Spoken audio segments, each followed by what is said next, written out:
Good morning, all.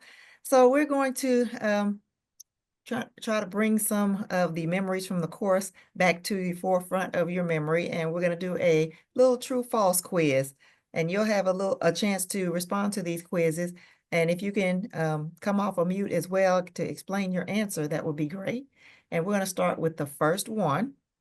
Oral language can be lifted throughout the day, not just during the ELA block. True or false? And you can type in the chat. Oh, there's the poll. Okay, and you can click the poll there to answer number one. Oral language can be lifted throughout the day, not just during the ELA block. True or false? Looks like true. Yes, that is true. Would anybody like to share why they thought this was true or their feelings behind it? It makes a big difference, communicating in any issues that may help an individual. That's what I would think. More of the way we have to use the language. It could be for be a pacifier or I don't know, counseling. So it all depends. Everything on the oral language, how to communication, and it can lift their spirit. Yes, yes, I love that. Definitely. So giving everyone that opportunity to talk, not just during literacy. So giving that opportunity to engage in all the content areas, whether it's SEL or math, social studies, science.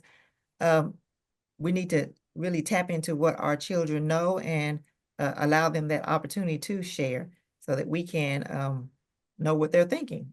So excellent. All right, number two. True or false? Oral language can be lifted during a scripted cannot be lifted during a scripted phonics lesson. True or false? Oral language cannot be lifted during a scripted phonics lesson. And we have false. That is correct. False. Oral language cannot be lifted during a scripted phonics lesson. Would somebody like to come off of mute and explain why that is false? That is false because whenever a child is expressing an answer, whether it be in a scripted format or any open format, there's an opportunity to help them to express themselves clearly. So it would not be a situation where the child wouldn't be able to get that support in a scripted lesson. So Excellent, excellent. Yes, I love that. So whether they're going through, say, a U-Fly lesson or a Saxon phonics lesson or whatever lesson that's explicit and scripted, we still need to make space for that opportunity for oral language. Excellent. All right, number three. True or false? Oral language is a focus for grades K through 3 only. Oral language is a focus for grades K through 3 only. And at the bottom, we see false. Excellent, that is correct. Would somebody like to come off of mute or type in the chat why you think this is false? This is Kristen Beaver from Jones County, and we were just training some parents this morning on some literacy strategies, and thinking about it begins at birth, with some serve and return techniques, and just having that conversation and building that oral language. And then I also think about, we had our Cognia SACS walks last year, accreditation, and we were kind of looking at our middle and our high school, and it was hard to get some of the ratings because some of the classrooms were not having rigorous conversations. They were not having conversations at all. They were very quiet classrooms. And so just the importance of being birthed to 12th grade, just really taking an emphasis on how kids communicate, and really how much richer a classroom can be when it's filled with oral language. Yes, yes, I agree. Sorry, Jacinta. Go ahead. I was going to say that I think that that's a really interesting point you made about your Cognia walkthroughs. I had a similar experience in the past year or so. And I think that it stresses why it's so important that we focus on oral language well above third grade. Some of our instructional strategies changed so during the pandemic, and it changed our classrooms a bit when we came back. And I think some of those things took away some of those oral language opportunities for students in older grades. And so I'm hoping Absolutely. that we can go back to really thinking about engaging our older kids in productive conversations in the classroom. Excellent. Thank you for sharing, and thank you, Amy. So we'll jump to number 4 now. Another true and false. Oral language is best addressed in the moment without plans. Oral language is best addressed in the moment without plans. This one is false. It's false.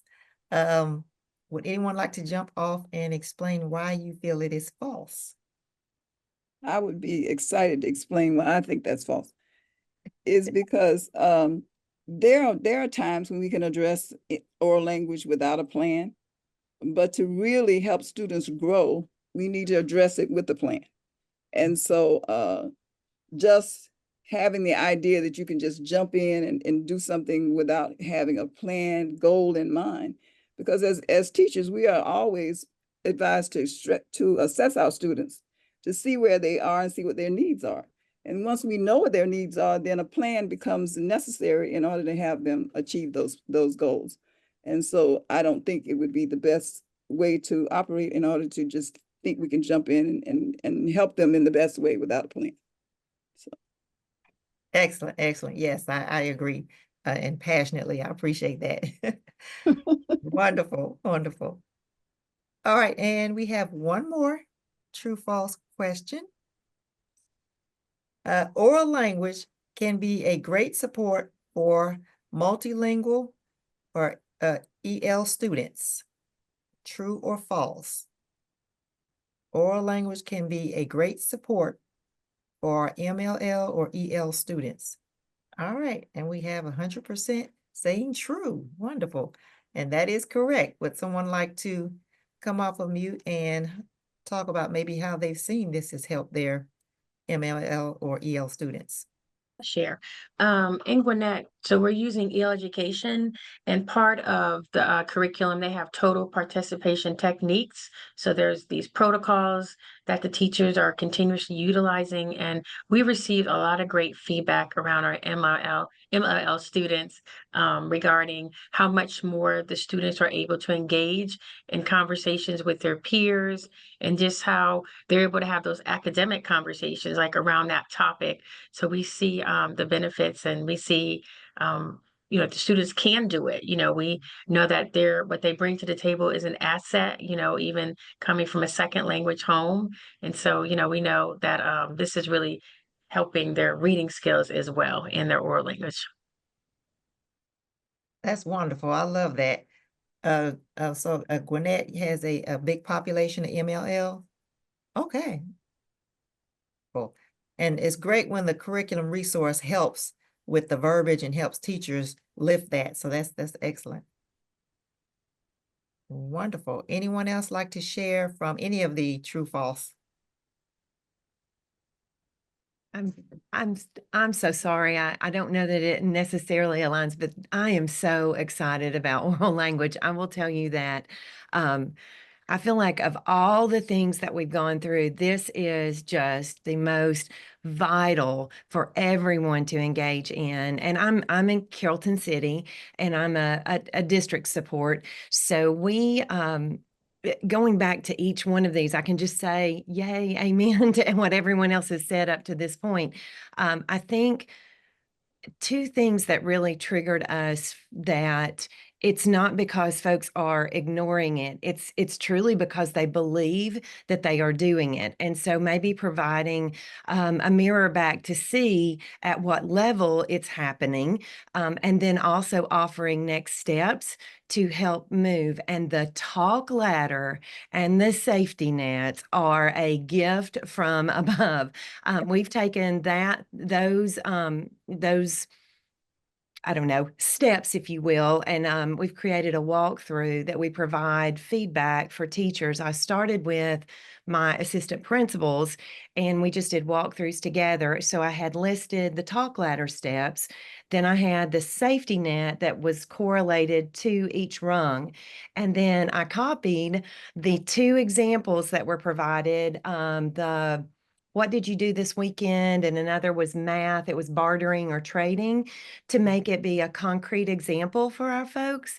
And from there, we would go into a classroom, observe what was happening. And honestly, if there was either any form of discussion happening or feedback in an independent or small group, we could grab this data super quick. We stepped out and we just talked about what question did the teacher ask, how did the student respond, and then what level on the rung that answer was, and then what could the feedback be that you would coach through. Y'all, and we started with our, I mean, we only have great teachers in Carrollton City. However, we started with the ones that were the most confident and had the most success and were maybe a little bit more willing to have some feedback in this. And I really believe it has spilled over just in all of the boxes that you've asked the questions for everyone outside of ELA, across content areas, and that everyone is engaging. So I'm so sorry. And I know that's more than I had time for, but yay, thank you. Woo woo, all the things. Now I'm quiet. Sharon, No, no. I love everything that you just said. I Yes. love what you said at the beginning about providing a mirror for others to see, because I used to think that I did a great job of increasing oral language in my classroom. But now I can look back and know that maybe there were a lot of other things I can do. And I think that language of just providing the professional learning and then a mirror to let teachers see what's really happening is so powerful. And I love the way you talked about how your team is collecting data in a supportive and non-threatening way. But that's what we've got to have during this implementation year. We've got to be collecting that data so that we can understand where the support is needed and where we need to boost our accountability factors as well. So thank you for sharing that. Thank you so much, Amy. You're always so kind, but I will say that we did this K-12. So that's my happy point. So it works for all. Wonderful. Well, you check all the boxes from the true and false. Thank you so much. And yeah, this is a discussion, so feel free to jump in and talk. There's no time limit here, so please. Thank you so much for sharing, Karen. We appreciate that. Wonderful. Anyone else like to come off mute and share their story and their successes? All right, I'm sure we'll hit some more points as we go through, and we can go to the next slide. And really this conversation hits this quote that you probably remember from the course, that almost 90% of talking that occurs in our classrooms is done by the teacher, not the student. And that was a study in 1998. So if 90% of the talking is happening with our teachers, there's definitely some missed opportunities here, and not really an equity of voice, if you will. So this really is a common problem of practice, and we need to kind of think about how to change this statistic. The person doing all the talking is the person doing the learning. So, and they're also the person with the power. So if we can shift that to more of a 50-50, the question is, what does that look like for teachers to shift that? And like Amy is saying, there's probably missed opportunities that teachers don't know that they could open up to student conversation and discussions. So thinking about that, we're going to do a little visualization thinking, if you will. What does it look like when teachers do most of the talking? What do you see in your classrooms? And why is 90% of teacher talk not okay? So the direct opposite of that obviously would be thinking about what it looks like to change that dynamic. So with visualization, think about how that would change. And we actually have a coaching tool which outlines some changes that we would like to see in the classroom. So if you imagine where equity of voice has been achieved, what would it look like? What would it sound like? What would it feel like? And then why does it matter? We're going to jump into that with our coaching tool next. So hopefully you can share as well what you have seen in your buildings and during your walkthroughs and classrooms of what equity of voice truly does look like when it's not that 90%. So we're going to jump into our coaching tool on oral language, and we're going to chunk it in pieces here so that we can really look at what it looks like, what it sounds like, what it feels like, and what we should see. So Ramona, you can take it away with the first section. All right. The oral language coaching tool. Before we dive into the oral language coaching tool, I just kind of like to hear either in the chat or if you unmute, what does it look like if in a classroom where there is equity of voice? What does it look like, sound like, and feel like?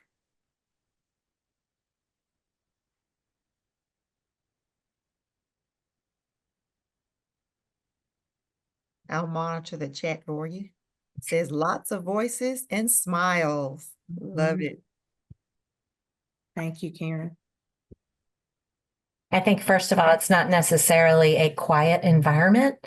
It is, you know, it's not a sage on the stage, just spraying out information and having kids collect it. And it's also listening and understanding that their viewpoints and their opinions might contradict yours, and having that conversation of allowing them to say that's okay, and let's talk about what that looks like and what that feels like, just honoring the differences that so many of our students bring to the table and love to voice and need to be heard and need to feel. But I think that some of the indicators switching that gear to knowing that sometimes it's a non-traditional environment in both sound and how it looks. Thank you, Kristen. I'm glad that you brought up the term sage on the stage. I am constantly amazed that that is still the go-to in way too many of our classrooms, especially in elementary, and how not only do the students miss the opportunity to learn, but also the teacher misses the opportunity to learn by taking that stance or approach. It reminds me of a third grade class that I taught. It was a gifted and talented class. And I finished doing a read aloud one day. And one of my students, she politely raised her hand and said, you know, Miss Brown, that was good, but I think the next time you should. And so she proceeded to tell me how to improve for her. And at first I was clutching my pearls. And then I said, that was a moment of growth for me and her. And so it was really a moment of victory. So we definitely have to show up in the space where we appreciate and accept all voices. I saw a couple other comments in the chat that should be lifted. Jacinta, did you see a couple? Yes, I did. So not opting out, not calling on the same students, using protocols to promote language from Yolanda. Yes. And let's see, from Katrina, students' expressive language. Uh-oh, it's jumping on me. Hold on. Okay, students' expressive language, orally or written, are front and center. Thinking and learning is visible through oral and written expression. Yes, the written too, yes. Renika, getting the children's attention to talk about any issues rising in the classroom. Okay, so having discussions, lifting that language. At times there is needed quiet pause. I like that. There's a needed space for quiet pausing. This allows students to think and share. It is a change for many. So yes, Karen, that uncomfortable times is definitely needed, and we're reluctant to give it. And let's see. Amy says, yes, there is an art to wait time. Yes, it's a skill most educators must practice. Definitely. And Chandrika, I agree, processing time is so important. Yes, just giving them time to think before they respond. Awesome. Thank you so much for your engagement with that. Now we'll take a walk through the oral language coaching tool by section. And this is available on Cox Campus under resources. You actually type in coaching tool, and this will show up for you. And if one of my team members could drop a link to the coaching tool in the chat so that those that are present can follow along. All right, we're ready for the next. So our first section, of course, is equity of voice. And we'd like for you to think about each one of these indicators under equity of voice and think about what classroom practices are persistent and pervasive in your environment, and then what practices are less evidence. And this is an opportunity for us to share as a community. So I would love for this to be an unmuted conversation. So think about those indicators there and whether or not those practices are persistent and pervasive, and what practices might be less evident and possibly why.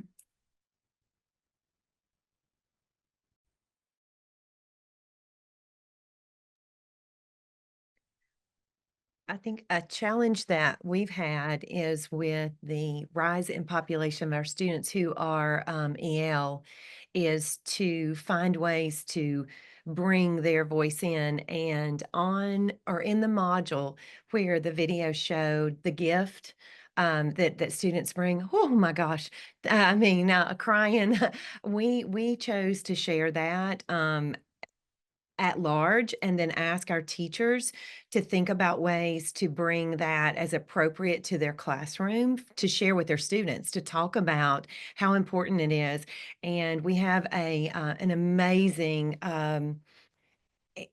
EL coach who she's an instructional coach, but she has great strength with those instructional practices. And she did a translanguaging PL with our teachers to help them understand how to, that you don't have to be fluent in Spanish. Spanish is the language that we have the predominant, I don't want to say challenge because that sounds negative, the predominant opportunity to deal with.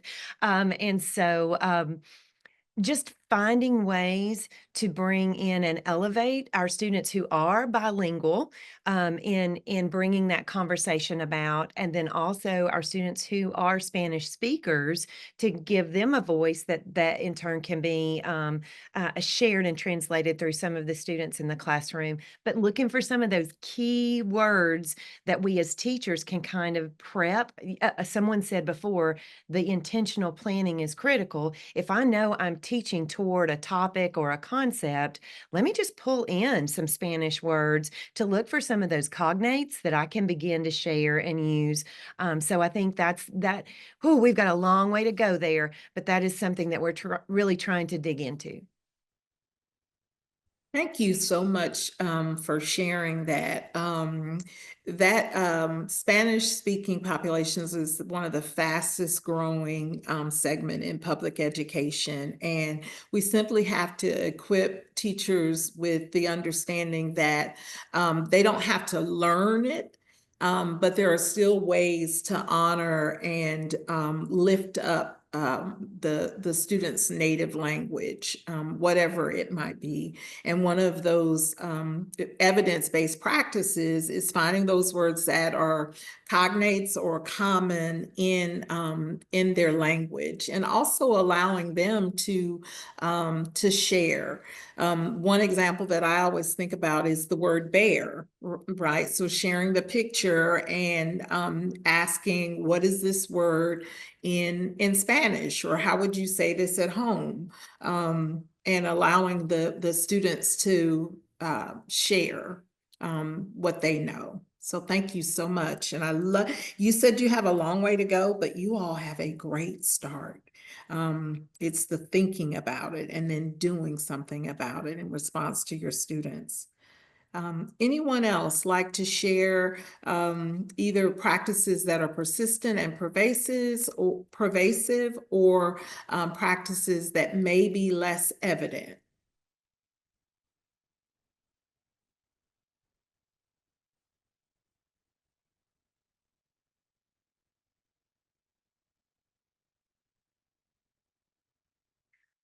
Well, great. Y'all made me practice wait time. I consciously thought about how important that wait time is. Just thinking about this in terms of our work in the field, I would say one indicator that jumps out in the district I serve in Muskogee County, where I've seen noticeable shifts, there's a balance of teacher talk and student talk. And one of the ways that has been successful, or one of the reasons why that's been successful, is the use of the accountable talk stems that are also found on Cox campus. It provides a scaffold for not only the students, but also teachers who may want to move towards less teacher talk, but not really have an idea of how. And I see Yolanda says, I'm also reflecting on the work of Anita Archer. Yes, she shared that this should be a back and forth. Absolutely, absolutely. Oh, cool, Chandrika. Wow, so you really are a Georgia girl with Muskogee County ties. That's nice. Awesome. Thank you all for sharing. All right, and we can move on to the next slide. Here we've, with each section, we are providing some tips that came out of the course, and I'm gonna hand it over to Jacinta. Yes, so Partner Talk is a strategy that a lot of the schools in Metro Atlanta use for their equity of voice and lifting that language. So Partner Talk really leaning into really how to facilitate it from the beginning, ground level, all the way up, so that you are allowing students to have that time, but it's in a educational, it's definitely focused on the questions that the teacher's asking. So this tip sheet was one sheet that they brought out into their trainings to make sure teachers are really planning for a Partner Talk instead of it just happening. So I was wondering, are there any other districts that pulled this resource or would like to share how they have customized their Partner Talk? And again, you can come off of mute or type in the chat. And if not, this could be something that you might think about using to really, like I say, customize or brand a way of doing Partner Talk in your schools. Okay, so the very next section in the coaching tool is culturally and linguistically preserving environments. If I can get my tongue to work here. And so the same question, basically based on student data, what practices are persistent and pervasive, and also where are there opportunities under this section, thinking about your specific context?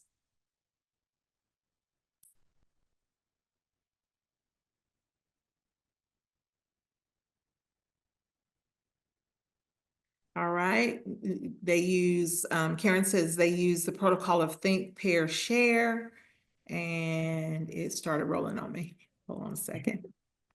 All right. Assign responsibilities that define the expectation for engagement. Another very important piece, because we've heard, turn and talk or think, pair, share often, but you have to establish those routines so that those conversations are meaningful. So thank you for that, Karen. And Rebecca says, oftentimes when we tell teachers we want to see more partner talk, these teachers need help with setting up a routine. Yes, yes, yes. To make partner talk meaningful. Usually it is the routine that makes teachers feel a little nervous to try. Yeah, because it's giving up of control. It really helps teachers to see a model or video as well of effective partner talk so they can figure out what routine works in their rooms. Yes, giving them options with examples is a way that we can support our teachers. Talk stems are a great way to scaffold students into the process, absolutely. And we are currently implementing collaborative classroom resources and have found an increase in oral language opportunities through their structures and routines. Asking open-ended questions to a child encourages her to have, her or him to have good conversations. Thank you all for your contribution to our discussion. All right, and we will roll to the next slide. And back to Jacinta. So yes, here's another resource on Cox campus that you could pull to lean into equity of voice.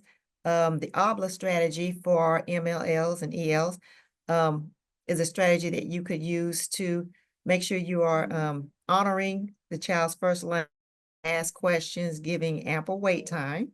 We talked about building the child's responses, like the talk ladder, linking to their first language, like Ramona's example with Bayer, and then add visuals and gestures and props as you talk, and those will hook into some learning for our ELL students or MLL students.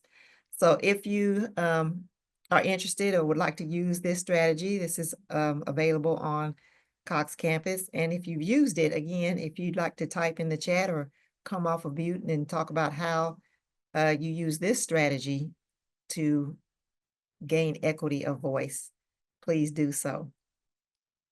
All right, and the next slide lifts the talk ladder that we talked about earlier. So again, if this is a resource that you would like to pull on Cox campus, it gives a very clear protocol for teachers to lift language and to respond to students to lift their language.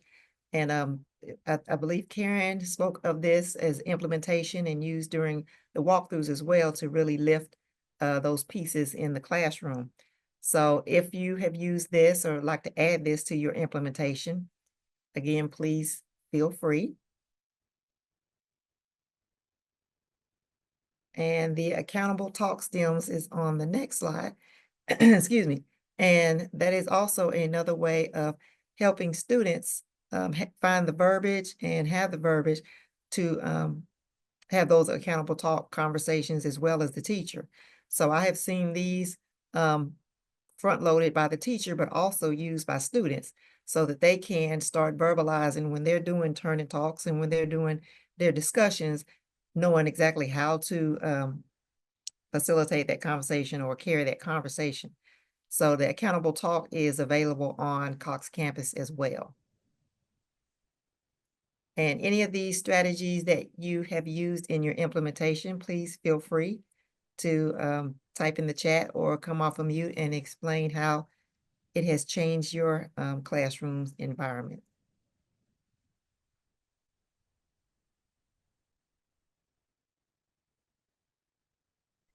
Okay. And, All these the statements, yeah, we do use it in the classroom. And I guess it helps them get their confidence. We are the teachers more than they don't have much time at home. The parents don't have much time at home to explain each and everything, but we are there. Basically, yeah, we answer to all this, and these questions come up every day in a different classroom, different age group. That's what I say. and we have to be there to answer to all this. It is there. Excellent. Love that. Love that. Yes. And it does give students that opportunity at school to have those conversations that they may not be able to have at home. So excellent. All right. All right, thank you. Now for language scaffolds, and the Talk Ladder is definitely one resource that we have to help scaffold language. But taking a look at these indicators here, I'd like for you to think about what practices need to be implemented with fidelity. And what support will teachers need to implement these practices with fidelity?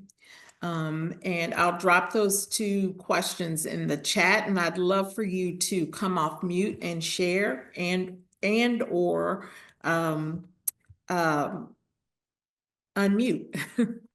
Type in the chat or unmute. Sorry, I was multitasking.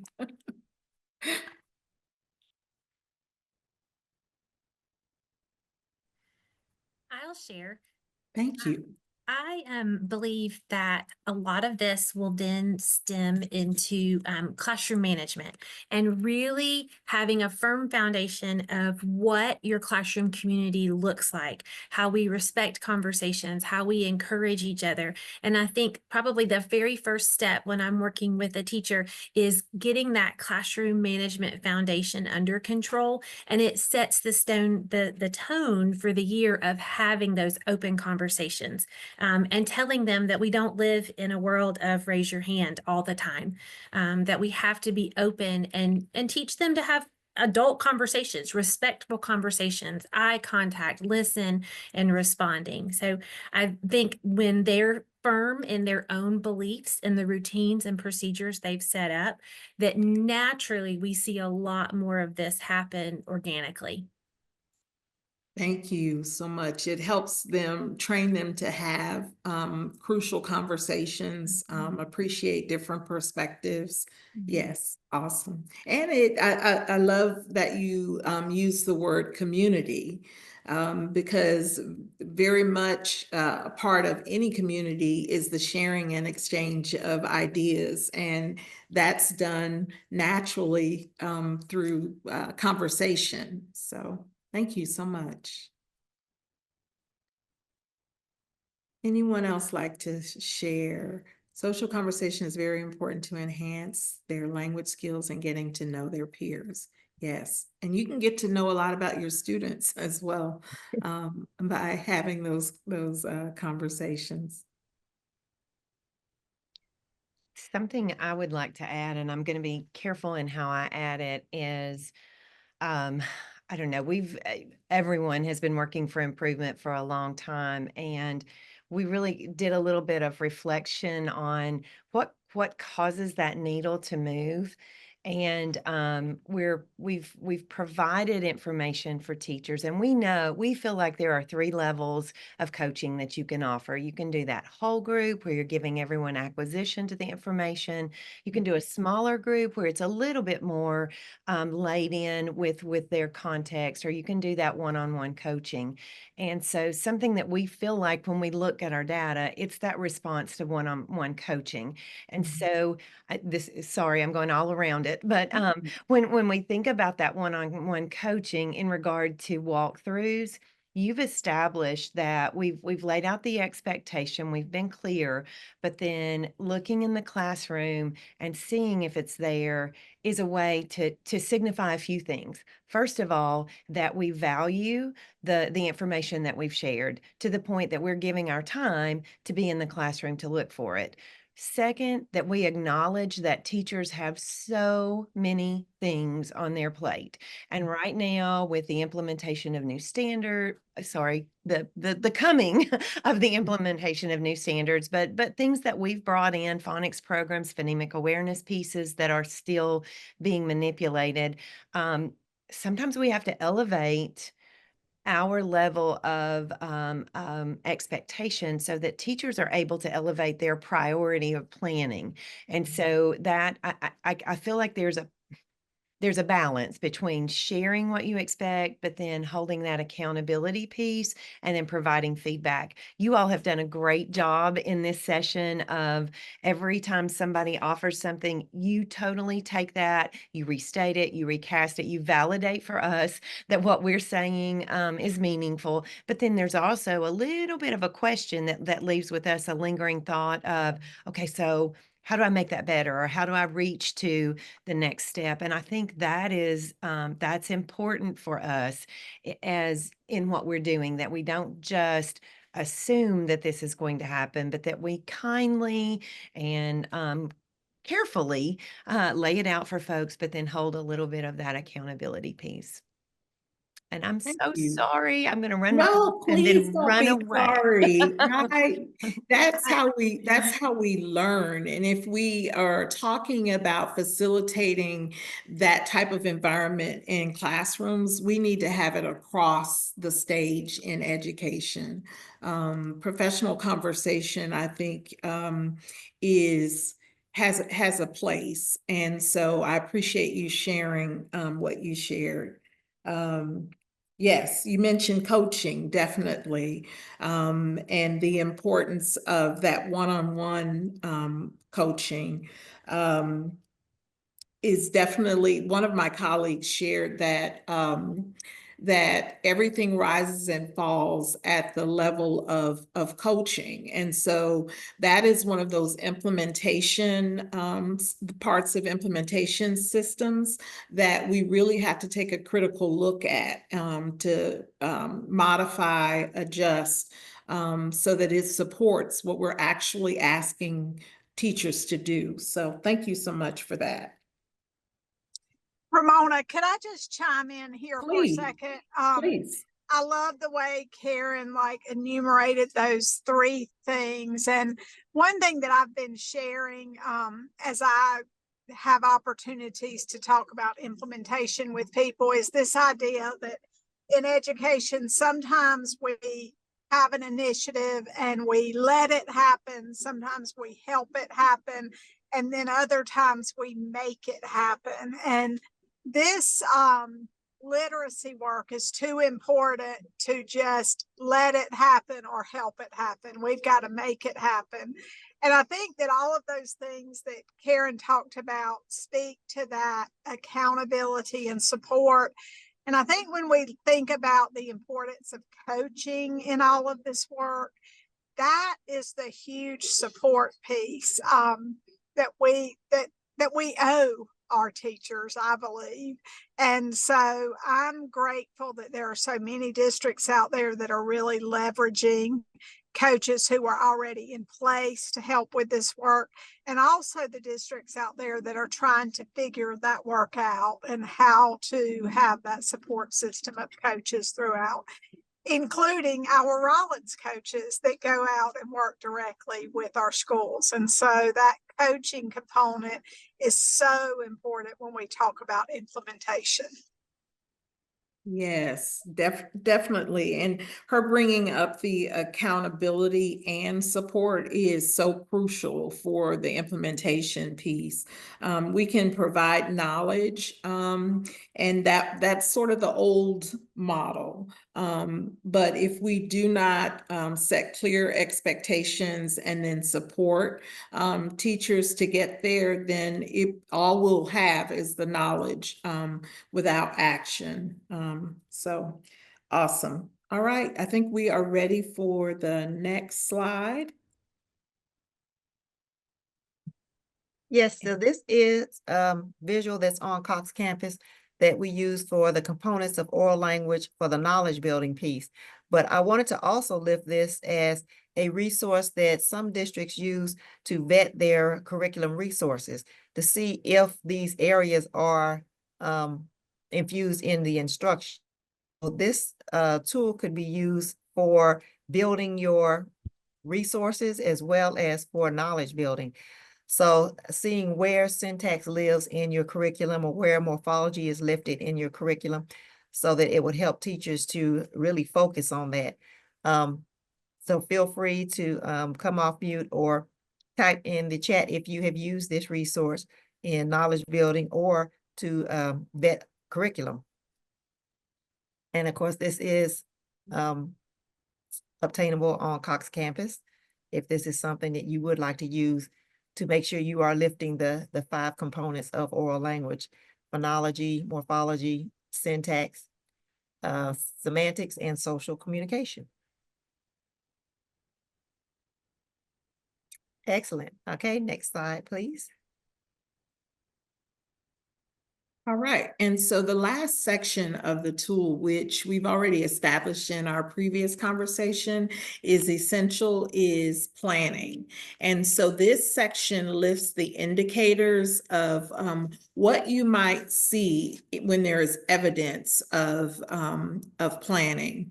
One thing that definitely sticks out for me is the mostly open-ended questions. That takes planning. It's not something that happens on the fly, so being mindful of that.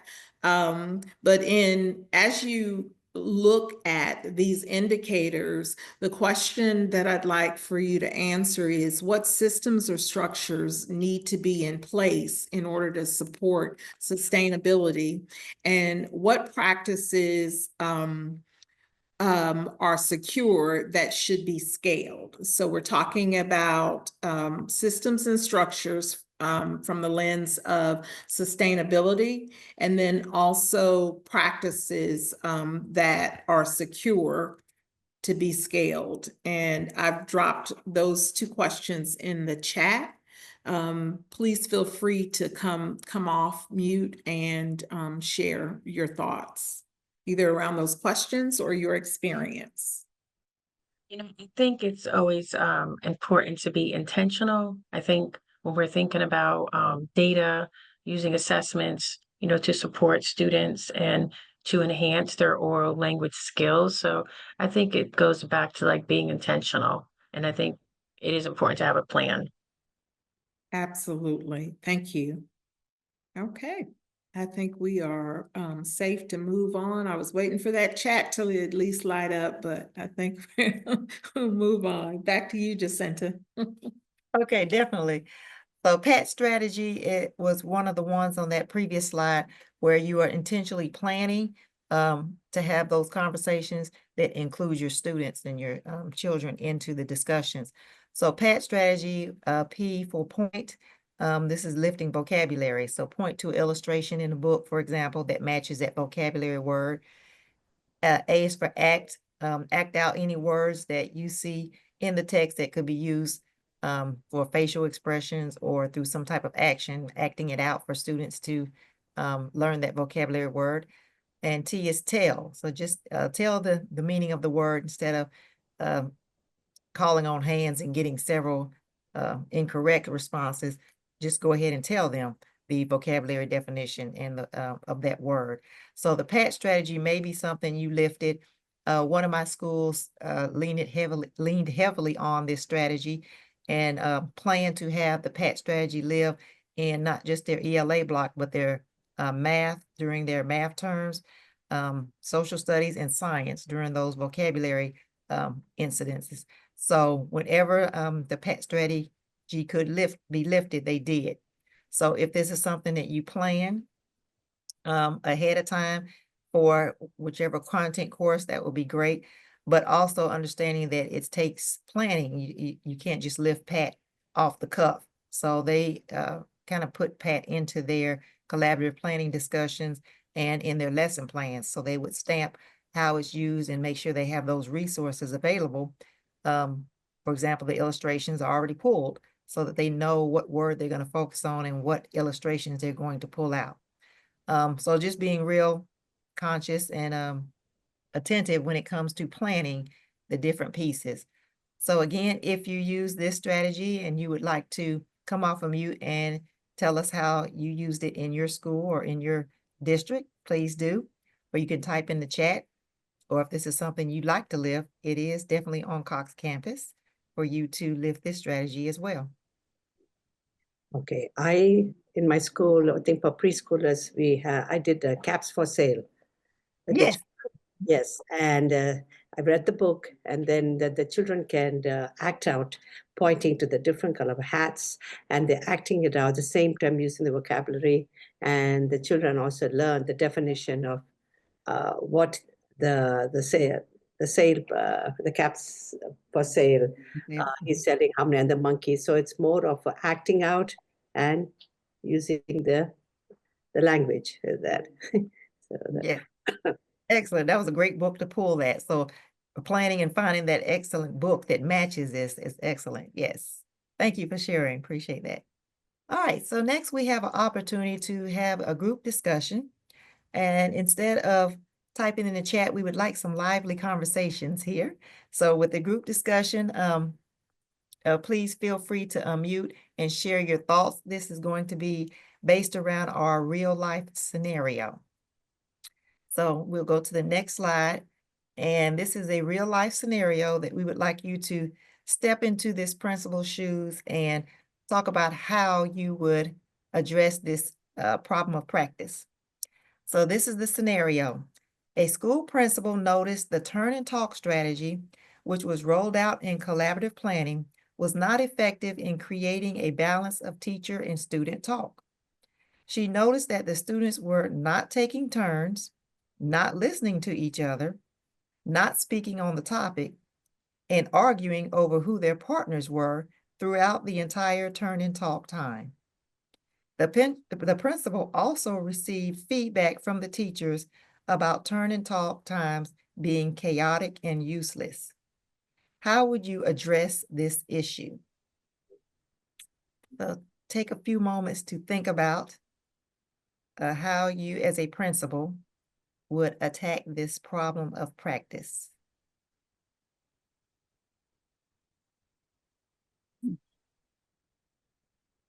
It seems to me from the description that preliminary planning wasn't in place. The students hadn't been taught how to adequately use turn and talk.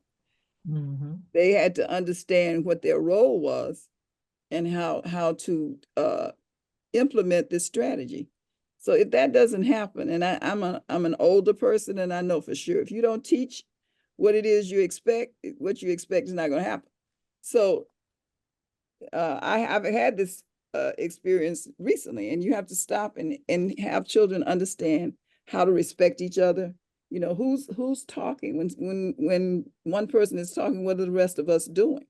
So it seems quite clear that that is not what had happened. And if things are chaotic, it's usually because we haven't taught routines. So even in my personal life, I have routines. When I get up in the morning, that's a step 1, step 2, step 3, step 4. And that's what has to happen in order for students to understand, you know, what they're going to do and for this to be effective. And I think it's a very effective strategy, you know, handled properly. So. Excellent, excellent. Yes. So I heard planning, routines, yes, need to be put into place or even explicitly Taught. during collaborative planning for the teachers to know. Excellent. Thank you so much for your input. Also, I was thinking along the same exact lines. And it's funny that you said that you're an older person, because when I was first thinking about this, I thought, well, you know, I've been around a long time. I've been in education for a long time. But to me, it goes back to a very old book called The First Days of School by Harry Wong. Yes, and one of my Harry favorites. Wong, 30 years. Yeah. So even 30 years ago, he was telling us that children need to be taught those routines and procedures. And sometimes we think that we don't have time to do that. But if we'll teach those routines and procedures on the front end, it saves us so much time on the back end when you're ready for children to turn and talk. I mean, Technical difficulties there. But yeah, definitely that Harry Wong came to the front of my mind as well. So definitely talking about routines and taking the time to do that, because if you don't, you're going to have to do it later and it's going to eat up your instructional time. So the first 30 days, if you will, is a great time to teach those routines. or the teacher can make time maybe before in one class, in general, she can talk to the students. Well, if any issues come along, how to, come and have a private conversation, maybe a few students, if they can discuss. I know it'll take time, but it's a big challenge, Yes, yes. And what you said, teach it and in the moment, Yeah, lean into kind of student coaching, if you will, to help them kind of see as well as help them know their role. true. Yeah. And then I think practice. I think I noticed in one of those, it was a format to teach children how to respond to each other. I agree with what you said, but I would like to add, that kind of thing. I think it was on one of those forums. I don't remember exactly which one. Partner But talk, yes. yeah, Mhm. we have to learn how to do that even as adults. We have an idea, we want to just jump in, but we have to learn, we have to hold on and wait till our turn. Yes, I like that, yes. So yeah, that leaning into a protocol that helps us step by step know how to and make sure we're checking off all the boxes. We're teaching the strategies that will help the students know who their partner is, whether it's peanut butter and jelly or what little activity that you can stamp to make sure you're hitting that piece, and then the students know who they're talking to, and it's not chaotic. It's not they're arguing. No, you're my partner. No, you're my partner. So yes, that partner talk is a strategy on Cox Campus that is printable and you could use in your rollout during collaborative planning.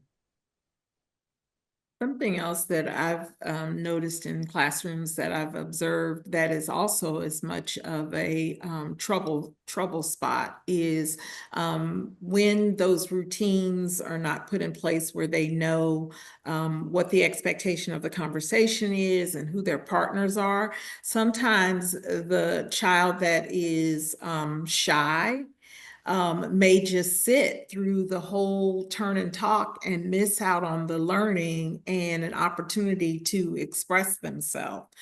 So that's another reason, and that's oftentimes overlooked because they're not causing a problem, but it's causing a problem for them internally because they're missing out on an opportunity to engage in the learning.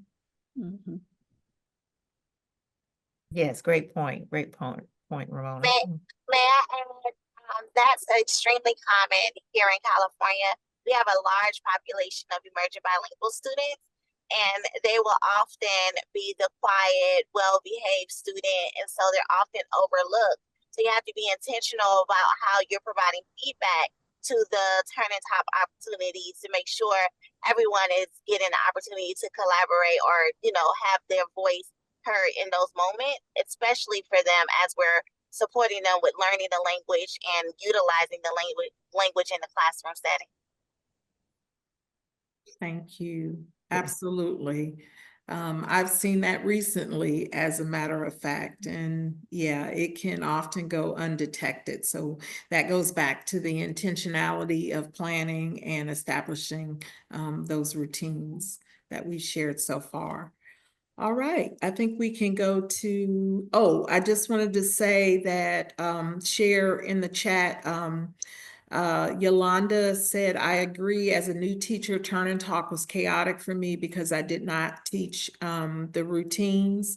And oftentimes we want to jump in with all of these classroom management strategies when we should lead with the routines. And the more explicit we are with those routines that we know will sustain classroom culture, such as how we engage in conversations, sometimes causes all of that to the classroom management issues to dissipate.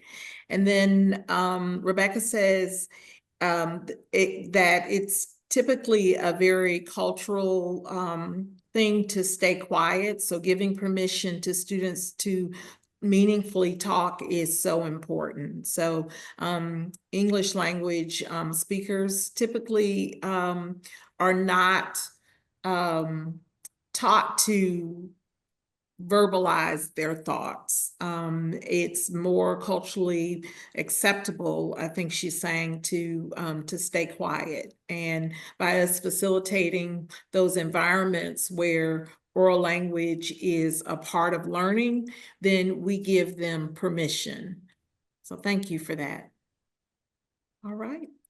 I think we are ready for the next portion.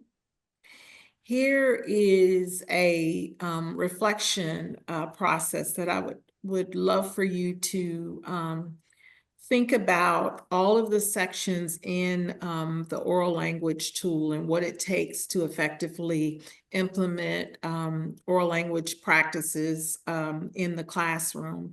And I'd like you to think about it, reflect on what were the hard parts or the rock in implementing oral language in your space, or what are they, and what makes it hard?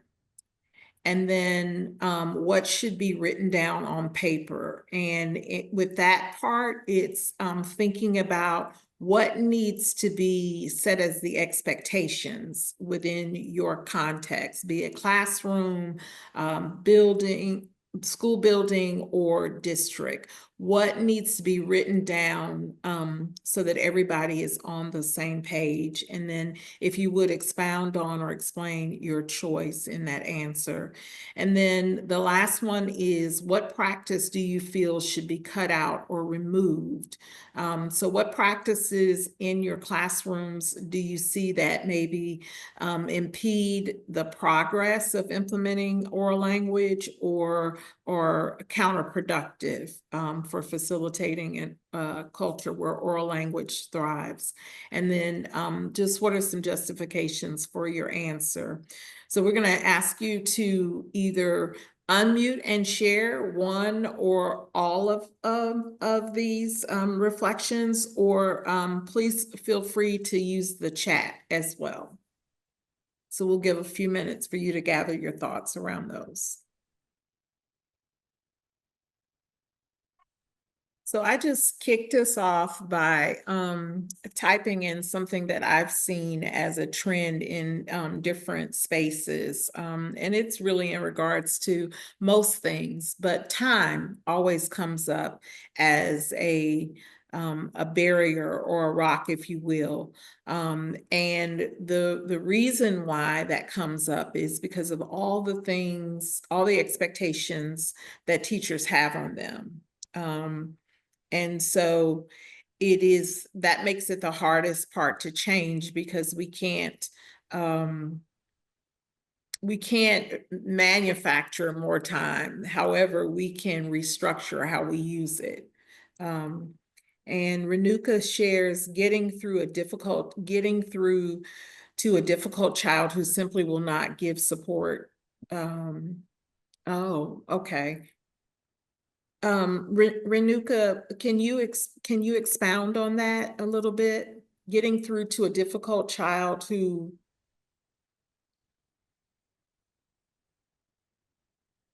Oh, I think I meant the child won't respond to any suggestions. I mean, that's a hard rock, like, you know, how much we try to implement that. The child doesn't want or refuses. So what do we do?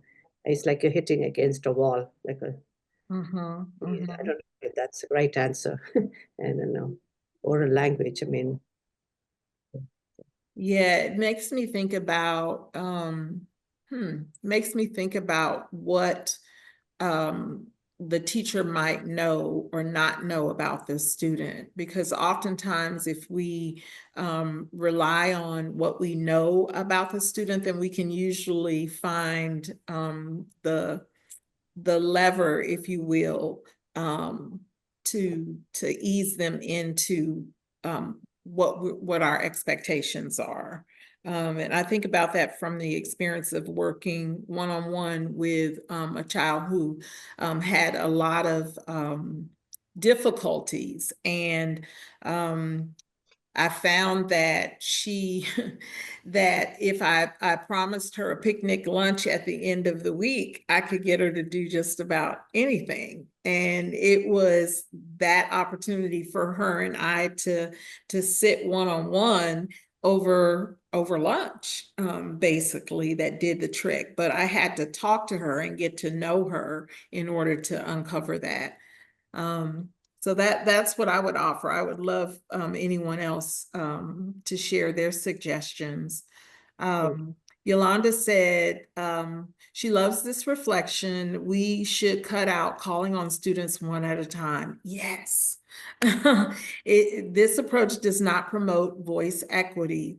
If we want our students engaged in learning from one another, then we have to put structures in place to promote conversation.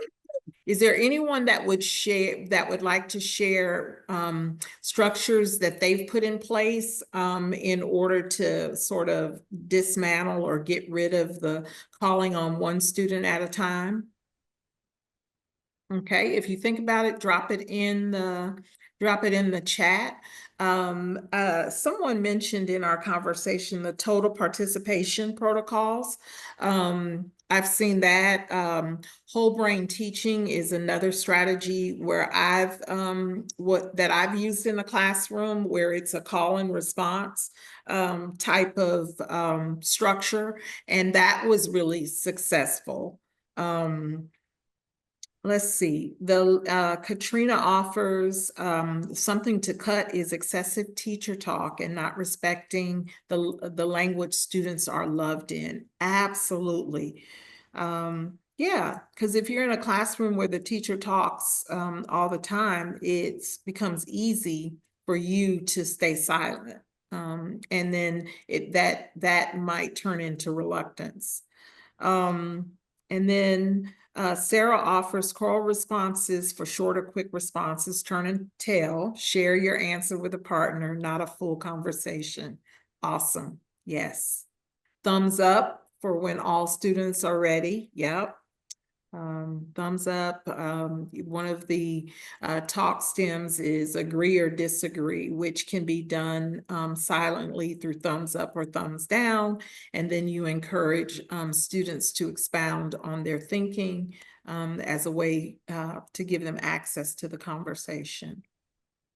Now, this is where we provide a couple minutes for you all to ask any questions or provide answers for the group, or just share your thinking at this time. Yolanda says, my rock as a new teacher, I felt that the expectations were not clear. Yes. Paper, putting the expectations on paper, classroom agreements, absolutely. And then the scissors cut down on teacher talk. Yes. And Yolanda, I believe that the coaching tool provides us a roadmap on specific actions on how to do that, as well as the Cox Campus resources that we shared. So if you've not use that or use those tools, or maybe you would like to refine where you are, that coaching tool and those resources is certainly a great place to start. All right, so once again, thank you all for taking time out of your extremely busy schedules to join us in this conversation. Our next session will be early literacy and explicit and systematic phonics instruction. I have to remember, I can't say those terms quickly. And please feel free to join us on Facebook, Twitter, or LinkedIn. And again, we appreciate all of you participating from near and far, and look forward to seeing you in our next session.